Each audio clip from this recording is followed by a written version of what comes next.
Hello friends, welcome to New Oxford Education. आज हम देखेंगे रेलवे ग्रुप डी के फिजिक्स के क्वेश्चन को, जो हम लोग पिछले 2 क्लास में कुछ क्वेश्चन को सॉल्व किए थे। आज हम इसके आगे कुछ क्वेश्चन को सॉल्व करेंगे। इसी तरह से हम आपको डेली 10 से 15 क्वेश्चन को सॉल्व करते रहेंगे और देखेंगे कि किस तरह से रेलवे ग्रुप डी के एग्जाम में फिजिक्स के न्यूमेरिकल पूछे गए हैं।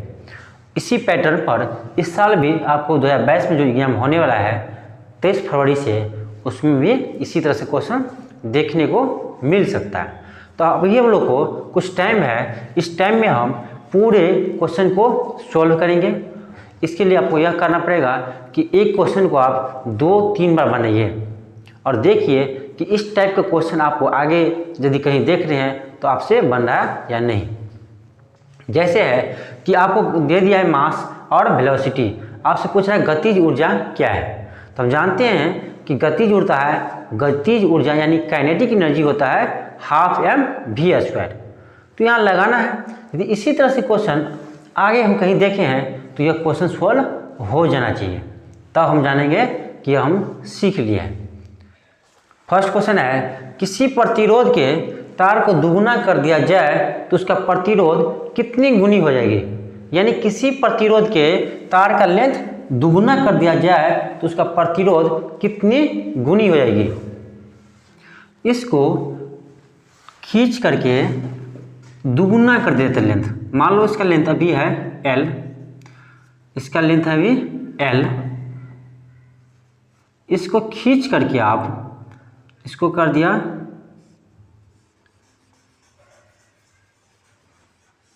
यह हो गया। इसका लेंथ आप हो गया 2L, इसका हो गया लेंथ 2L। आप यहाँ ध्यान देंगे, इसका लेंथ पहले L था और उसको खींच के 2 लेंथ आएगा, दुगुना कर दिया 2L हो गया। इसका क्रॉस सेक्शनल एरिया मान लो पहले A था। अब देखो, जब हम किसी वायर को खींचने से क्या वायर जो पहले था इसका लेंथ दोगुना हो गया, लेकिन वायर होगा पतला, इसीलिए इसका एरिया जो होगा वो बदल गया होगा। तो यानी जो मटेरियल पहले इस वायर में लगा होगा वही मटेरियल इसमें भी होगा, यानी जो इसका वॉल्यूम होगा वही इसका भी वॉल्यूम होगा। तो वॉल्यूम होता है एरिया इंटू लेंथ, तो दोनों का वॉल्यूम क्या होगा, यहाँ सेम होगा। तो लिखेंगे A इंटू L1, L की जगह कितना है L है। इसको मान लेते हैं इसका एरिया हो गया A', लेंथ हो गया 2L।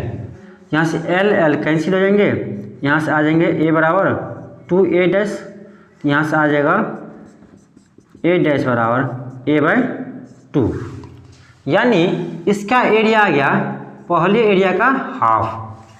अब देखिए इसका रेजिस्टेंस मान लीजिए R है, तो इसका रेजिस्टेंस क्या होगा।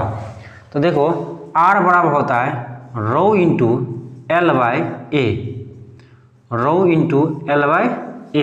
रो होता है रेजिस्टिविटी ऑफ रेजिस्टेंस, L होता है लेंथ ऑफ रेजिस्टेंस यानी वायर, और A होता है cross sectional area of wire. तो एरिया है A। अब यहाँ देखो R है, अब यहाँ पर रेजिस्टेंस क्या होगा R' मान लो, रो इंटू L की जगह क्या होगा 2L बाय A की जगह होगा A/2, क्योंकि इसका एरिया क्या है A/2 है। 2 जाएंगे ऊपर क्योंकि ये नीचे में है, तो ये होगा 2 इंटू 2L/A। यहाँ से आ गया R' बराबर रो इंटू इन 2 दूनी 4, 4 रो L/A। तो देखो यहाँ गौर से देखिए आप, रो L/A क्या है R है, यहाँ से R' बराबर आ गया 4 इंटू R। ऐसे भी आपको ऑब्जेक्टिव क्वेश्चन में पूछेंगे, यदि किसी रेजिस्टेंस के लेंथ दुगुना कर दिया जाए तो उसका प्रतिरोध कितना गुना हो जाएंगे, तो यह होगा 4 गुना। बहुत से बुक में इसका आंसर गलत दिया जाता है कि 2 गुना। ये यहाँ देखता है सिर्फ क्या लेंथ 2 गुना हो रहा है, इसको क्या करते हैं 2R करते हैं, 2 गुना करते हैं। नहीं, इसका जब हम खींचेंगे इसका एरिया भी हाफ हो जाएंगे, क्योंकि इसका वॉल्यूम सेम होगा। तो यहाँ से रेजिस्टेंस आ गया 4 गुना। आपको यहाँ प्रूफ करके दिखा रहे हैं कि लेंथ 2 गुना करने पर इसका रेजिस्टेंस 4 गुना होगा, न कि 2 गुना। तो आप इस बुक पर ध्यान न दीजिए क्योंकि यहाँ गलत बताया रहता है, सिर्फ आपको यहाँ लेंथ देकर 2 गुना करके दिखा दिया रहता है, जबकि यह होगा 4 गुना। क्वेश्चन है कि 10 न्यूटन का बल किसी वस्तु पर कार्य कर रहा है। वस्तु बल के दिशा में 5 मीटर विस्थापित है, यानी विस्थापित यानी डिस्प्लेसमेंट है, तो किया गया कार्य होता है। अब देखो, कोई वस्तु पर 10 न्यूटन का फोर्स लग रहा है, कोई वस्तु पर 10 न्यूटन का फोर्स लग रहा है। यह देखो कोई वस्तु है, इस पर 10 न्यूटन का फोर्स लग रहा है और यह विस्थापित होती है फोर्स के दिशा में 5 मीटर। तो आपसे पूछे जा रहे हैं कि इस पर किया गया कार्य कितना होगा, यानी वर्क, यह वर्क कितना किया, तो यह होगा, यह होता है W बराबर F इंटू एस।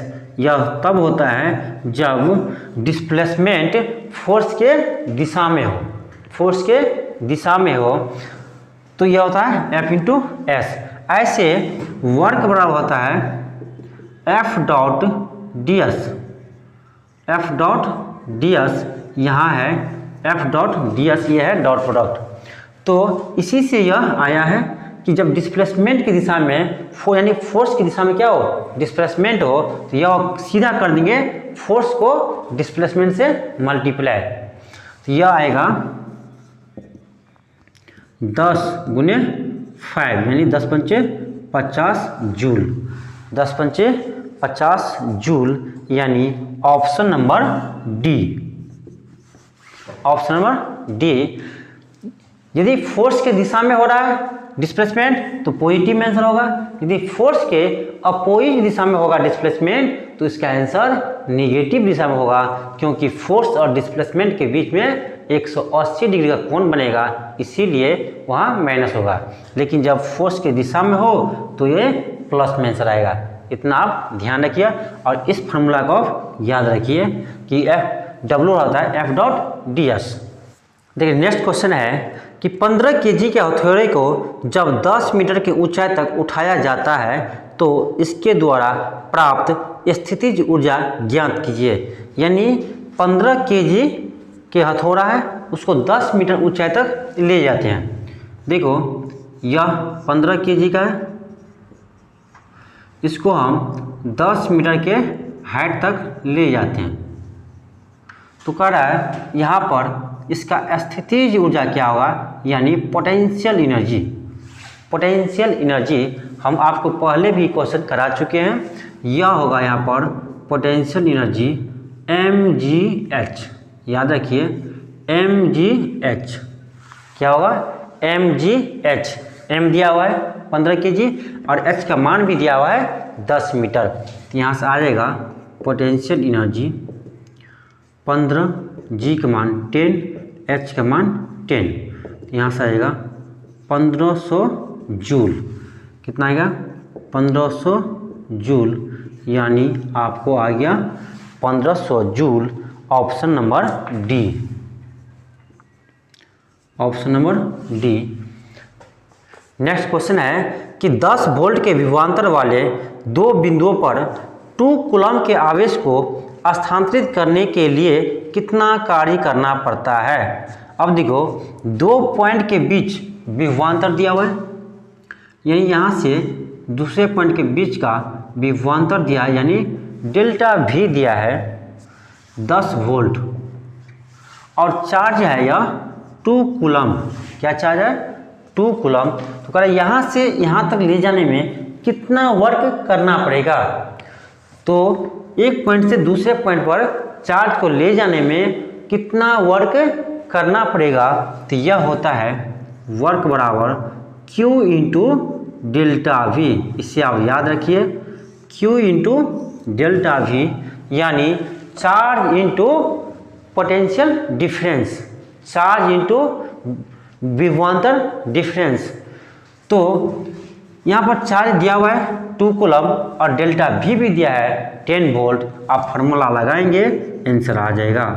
तो Q है 2 गुने डेल्टा V है 10, यह आ जाएगा 20 जूल। कितना आ जाएगा 20 जूल यानी 20 joule. Option number B, option number B.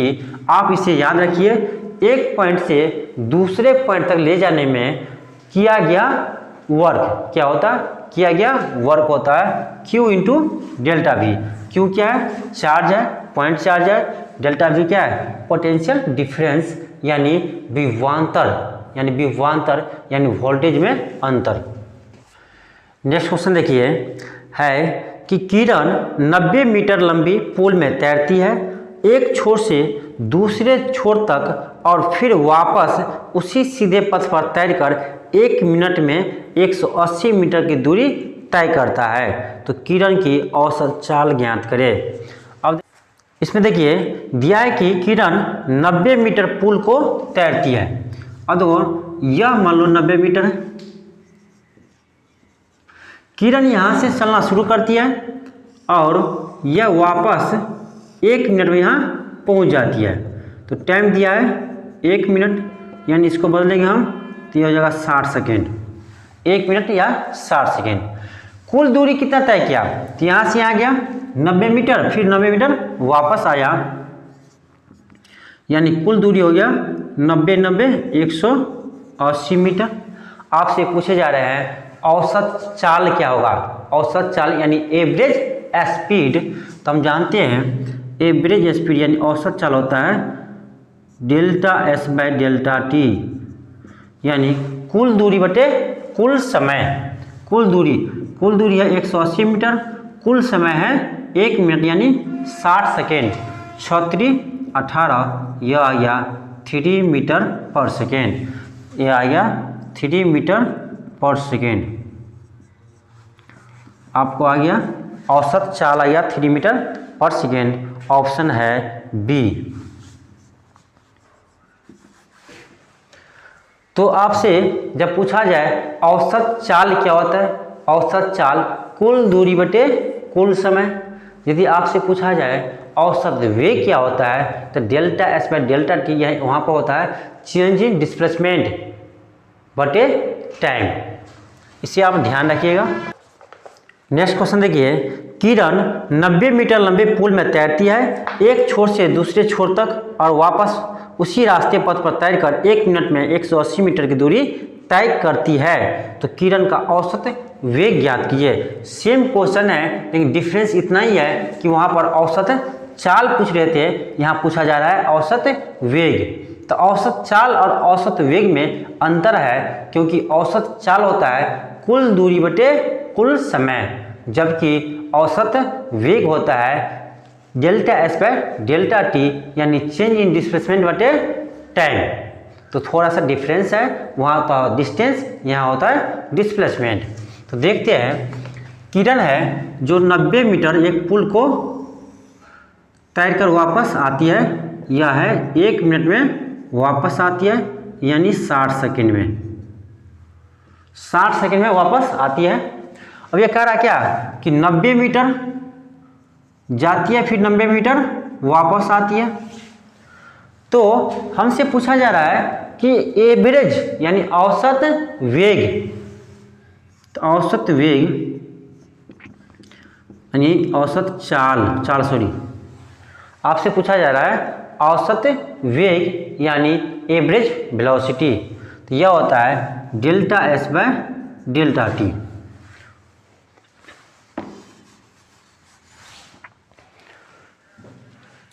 आपसे पूछा जा रहा है औसत वेग यानी एवरेज वेलोसिटी, यह होता है delta S by delta T यानी change in displacement by time. तो वहाँ पर देखो कि यहाँ पर नेट डिस्प्लेसमेंट कितना है। अब जिस पॉइंट से गया इसी पॉइंट पर वापस आया तो डिस्प्लेसमेंट हो गया 0। यहाँ पर डिस्प्लेसमेंट हो गया 0 बटे टाइम किसी से भाग देंगे तो यह आएगा 0 ही आएगा।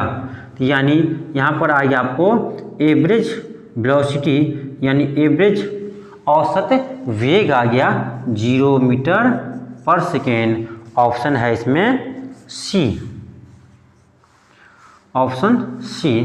तो आप ध्यान दीजिएगा, जब पूछे आपसे औसत वेग तो वहाँ पर होता है नेट डिस्प्लेसमेंट। डिस्प्लेसमेंट क्या होता है यानी विस्थापन क्या होता है कि किसी पॉइंट से किसी पॉइंट के बीच के मिनिमम दूरी, शॉर्टेस्ट डिस्टेंस बिटवीन 2 पॉइंट्स।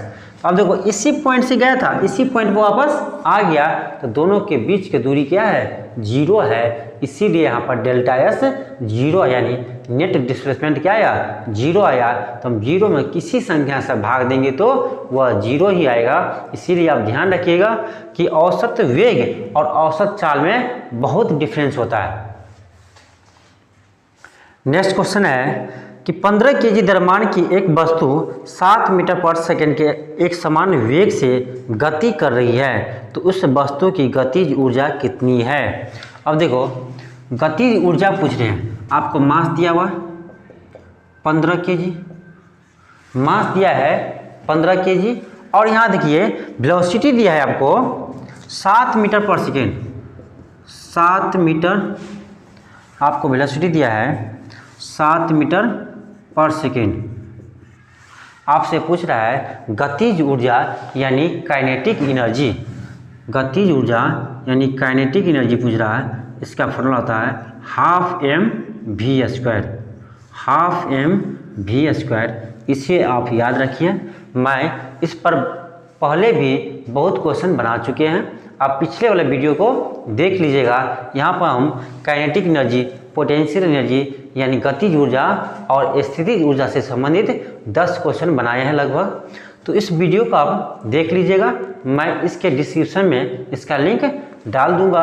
अब यहाँ से आप पिछले वाला वीडियो को देख लीजिएगा, इससे आपको और अच्छा कंसेप्ट क्लियर हो जाएगा।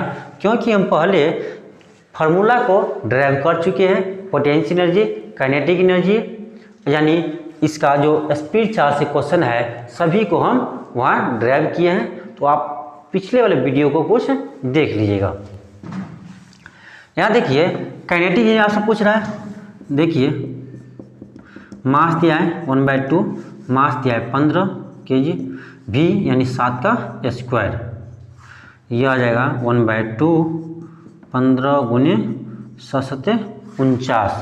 यह आप कैलकुलेशन कीजिए, यह आ जाएगा 367.5 जूल, 367.5 जूल, यानी ऑप्शन सी आएगा, ऑप्शन सी। तो नेक्स्ट क्वेश्चन देखिए, यह क्वेश्चन विद्युत धारा से है।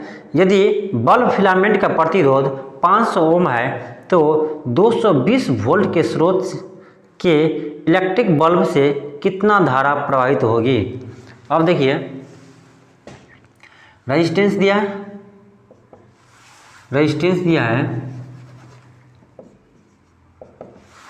यह दिया है आपसे 500 ओम, 500 ओम दिया है, और वोल्टेज दिया है 220 वोल्ट, और कह रहा है इससे क्या विद्युत धारा यानी करंट कितने प्रवाहित होगी। तो सिंपल फॉर्मूला है एक, यह होता है V बराबर I इंटू आर, V बराबर होता है I इंटू आर। ए से आप याद रखिए, V बराबर होता है I इंटू आर। V दिया हुआ है यहाँ पर 220, I नहीं दिया है, R तो दिया है 500, यहाँ से आ जाएगा I बराबर 220, यह आ जाएगा इधर 500, 0 0 कट जाएगा, यह आ जाएगा 22/50, 22/50। इससे आप डिवाइड करेंगे तो यह आ जाएंगे आपको 0.520, यह आ जाएगा 0.44 एम्पियर, 0.44 एम्पियर, यानी ऑप्शन नंबर हो जाएगा सी। तो यह भी क्वेश्चन फार्मूला बेस्ड ही है, ये याद रखिए, V बराबर होता है I इंटू आर, V बराबर आई आर। नेक्स्ट क्वेश्चन देखिए है कि 10 मिनट में सर्किट के माध्यम से 300 कूलम का आवेश प्रवाहित होता है, तो सर्किट द्वारा प्रवाहित होने वाली धारा ज्ञात करें। अब देखो टाइम दिया है 10 मिनट। 10 मिनट में किसी वायर से सर्किट से 300 कूलम आवेश प्रभावित होता है। कितना होता है? 300 कूलम आवेश प्रभावित होता है, यानी इससे क्या होता है? फ्लो होता है। यह दिया है, क्यू दिया हुआ है। तो आपसे पूछ रहा है कि धारा क्या होगा, तो यह देखो धारा यानी करेंट, इलेक्ट्रिक करेंट होता है डेल्टा क्यू बाय टी, यानी डेल्टा टी प्रभावित टाइम, कितने देर तक, कितने समय तक इसमें वह फ्लो हुआ है। तो आई बराबर होता है delta Q by delta T. इसे आप याद रखिए, यह होगा आई बराबर डेल्टा क्यू, कितना क्यू है? चार्ज 300, टाइम है 10 मिनट, तो 10 मिनट को आप सेकेंड में चेंज कीजिए, यह आएगा 10 गुने 60, क्योंकि 1 मिनट होता है 60 सेकेंड, इसलिए 60 से मल्टीप्लाई कर देंगे, यह आ जाएगा 300 बाय 600, 300 दूनी 600, 1/2 एम्पियर, यानी 0.5 एम्पियर। क्या आ गया? 0.5 एम्पियर, यानी ऑप्शन बी। नेक्स्ट क्वेश्चन है कि 10 वोल्ट के विभवांतर वाले दो बिंदुओं पर 3 कूलम के आवेश को स्थानांतरित करने में कितना कार्य करना पड़ता है। सेम क्वेश्चन है कि दो पॉइंट के बीच का विभवांतर दिया हुआ है डेल्टा वी, यह है 10 वोल्ट, और आपको चार्ज दिया है 3 कूलम। इसी चार्ज को हम यहाँ से दूसरे बिंदु पर ले जाते हैं, तो कितना कार्य करना पड़ेगा। तो यह कार्य हम आपको पहले बता चुके हैं, यह क्वेश्चन अभी हम कुछ समय पहले क्वेश्चन को सोल्व किए थे। यह होता है W बराबर Q into delta we, work बराबर Q इंटू डेल्टा वी, यह फॉर्मूला होता है। तो यहाँ पर लगा देंगे, W बराबर Q दिया है 3 कूलम और डेल्टा वी दिया है 10 वोल्ट, यहाँ से आएगा 30 जूल। कितना आएगा? 30 जूल, यानी ऑप्शन है इसमें ऑप्शन नंबर डी।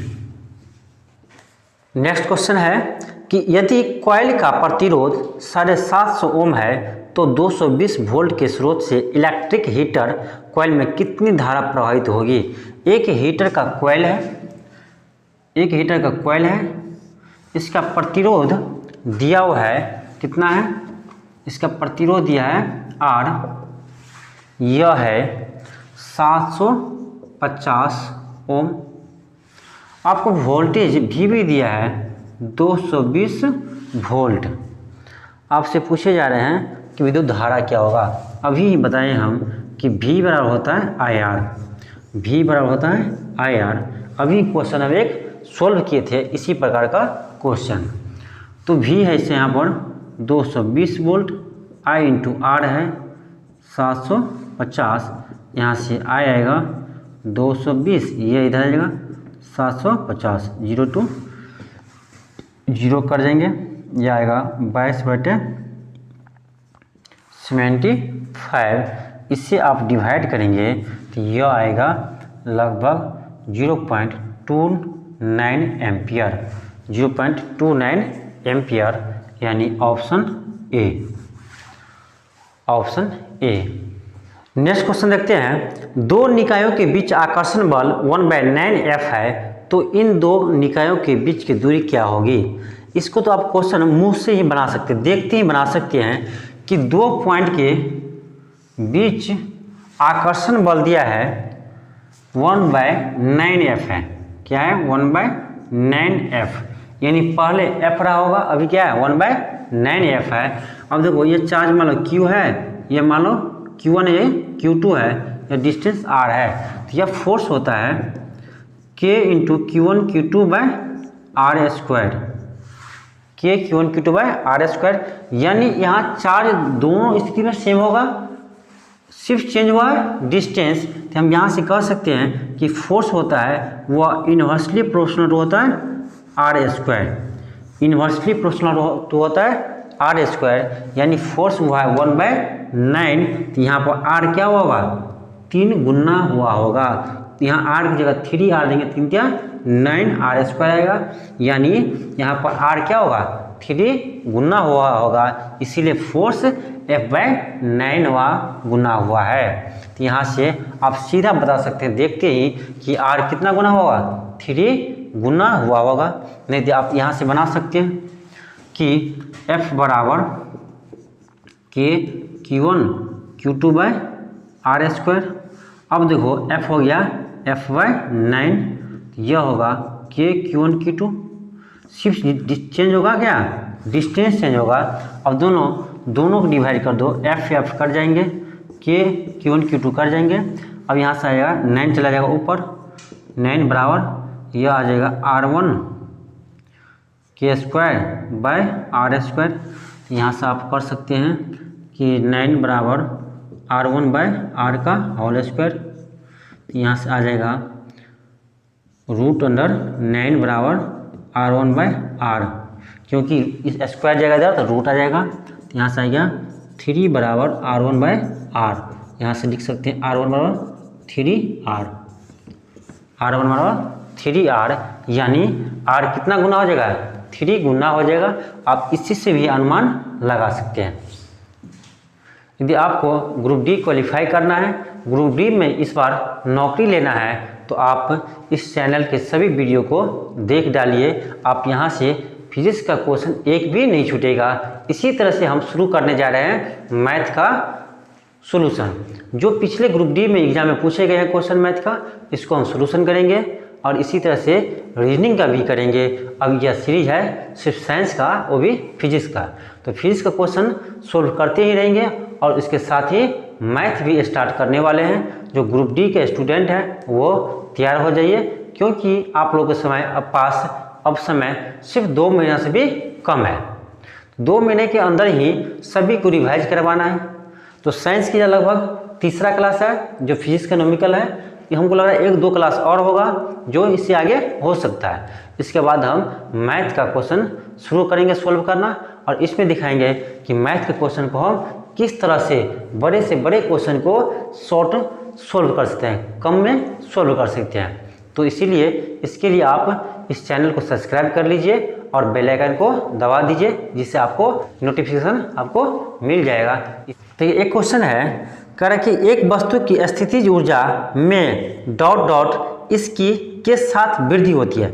यानी किसके वृद्धि के साथ इसमें वृद्धि होती है। हम आप लोग बताए थे कि किसी वस्तु को हम यदि यहाँ से h हाइट ऊंचाई पर ले जाते हैं, तो यहाँ पर पोटेंशियल एनर्जी होगा mgh। क्या होगा, mgh। तो यहाँ से हम कह सकते हैं कि पोटेंशियल एनर्जी हाइट के अनुसार बढ़ते हैं। यानी हाइट उसके ऊंचाई बढ़ेगा तो पोटेंशियल एनर्जी क्या होगा, बढ़ेगा, यानी स्थितिज ऊर्जा बढ़ेगा।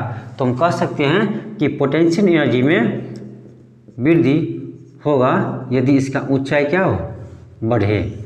पोटेंशियल एनर्जी में कब वृद्धि होगा, जब उसका ऊंचाई में भी वृद्धि हो। तो इसका ऑप्शन हो जाएगा सी। नेक्स्ट क्वेश्चन देखिए, इसमें दिया है कि स्थिर अवस्था से आप प्रारंभ करने पर सुनील की कार 10 सेकंड में 20 मीटर पर सेकंड वेग प्राप्त कर लेती है, तो कार का त्वरण ज्ञात कीजिए। देखिए कोई कार है जो इसका इनिशियल स्पीड क्या है, 0 है, क्योंकि यहाँ से स्टार्ट होता है। वह 10 सेकंड में, यानी t बराबर 10 सेकेंड में यहाँ से स्टार्ट हुआ, यहाँ t क्या होगा, 0 होगा। 10 सेकेंड में इसका वेग होता है, यानी वेलोसिटी होता है 20 मीटर पर सेकेंड। वेलोसिटी होता है 20 मीटर पर सेकेंड। तो कार का त्वरण ज्ञात कीजिए। आपको हम पहले बता चुके हैं कि त्वरण यानी a बराबर होता है v - u/t। इसे आप याद रखिए, v minus u by t, यानी final velocity minus initial velocity by delta t, यानी जो इसमें टाइम लगा है। तो ए आ गया, यहाँ से आ जाएगा v, यानी v कितना 20 मीटर पर सेकेंड माइनस 0 मीटर पर सेकेंड बाय टाइम है 10 सेकेंड। तो यहाँ से आ जाएगा a 20/10, यहाँ से आ जाएगा 2 मीटर पर सेकेंड स्क्वायर। तो यहाँ से a क्या आ गया 2 मीटर पर सेकेंड स्क्वायर, 2 मीटर पर सेकेंड स्क्वायर, यानी ऑप्शन डी, इसका होगा ऑप्शन डी। देखिए नेक्स्ट क्वेश्चन, सीधा फॉर्मूला पूछ लिया आपसे, किसी वस्तु की गतिज ऊर्जा के लिए ज्ञात करने का सूत्र है। सीधा पूछ दिया आपको, गतिज ऊर्जा यानी काइनेटिक एनर्जी का फॉर्मूला क्या होता है, हाफ एम वी स्क्वायर होता है। क्या होता है, हाफ एम वी स्क्वायर होता है।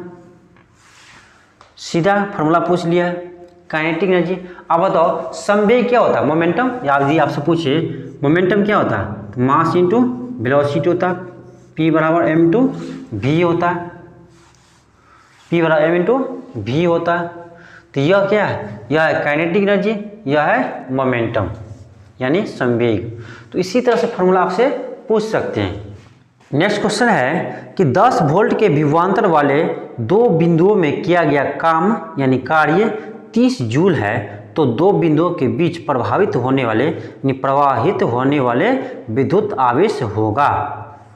देखो 2 पॉइंट के बीच का विभवांतर दिया हुआ है, फिर 2 पॉइंट है इसके बीच का विभवांतर दिया है, यानी डेल्टा भी दिया है 10 वोल्ट। अब देखो यहाँ वर्क दे दिया गया है, वर्क दिया है 30 जूल। कोई चार्ज है Q, इसको यहाँ से यहाँ ले जाने में वर्क करना पड़ता है 30 जूल। तो अब आपसे यहाँ पूछ दिया गया है कि चार्ज क्या है। यह क्वेश्चन देखो 3 बार रिपीट हुआ अभी तक में।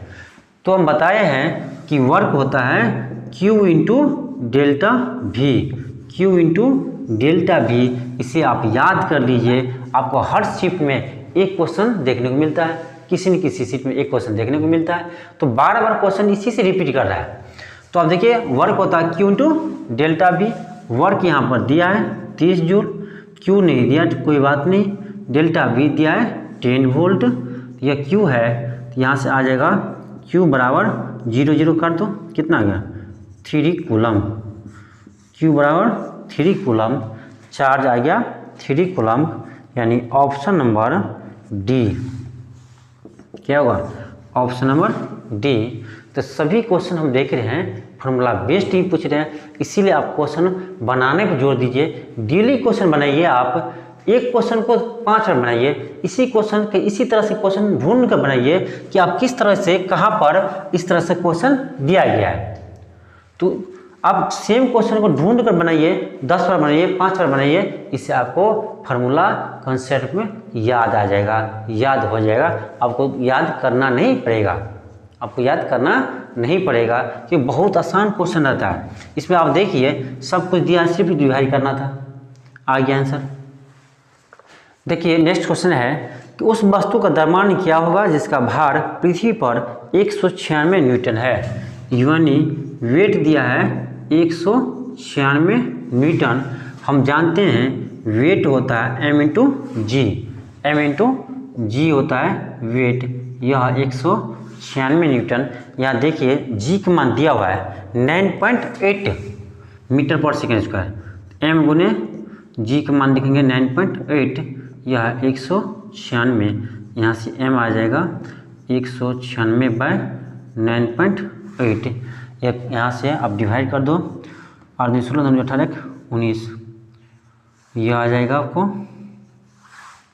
20, यह आ जाएगा 20 kg। यहाँ से मास आ गया आपको 20 kg, यानी option number D, option number D आ गया 20 kg, option number D. Next question है कि 11 kg द्रव्यमान की एक वस्तु 5 मीटर पर सेकेंड के एक समान वेग से गति कर रही है, तो वस्तु में निहित गतिज ऊर्जा कितनी होगी। बार बार यही क्वेश्चन पूछ रहे हैं। मास दिया है 11 kg, आपको वेलोसिटी दिया है, यह दिया हुआ है 5 मीटर पर सेकेंड, 5 मीटर पर सेकेंड। आपसे पूछे जा रहे हैं गतिज ऊर्जा यानी काइनेटिक एनर्जी। काइनेटिक एनर्जी याद रखिए यह क्या होता है, हाफ एम वी स्क्वायर। क्या होता है, हाफ एम वी स्क्वायर। आप ध्यान देखो, मास दिया है, लिख दो, मास है 11 kg, वी स्क्वायर यानी 5 का स्क्वायर। यहाँ आ गया काइनेटिक एनर्जी कितना, 1/2 5 25। अब इसको मल्टीप्लाई करके डिवाइड कीजिएगा तो यह आएगा 137.5 जूल, 137.5 जूल, यानी ऑप्शन सी। आज के लिए इतना ही। थैंक यू, धन्यवाद। इसी तरह आप देखते रहिए न्यू ऑक्सफोर्ड एजुकेशन।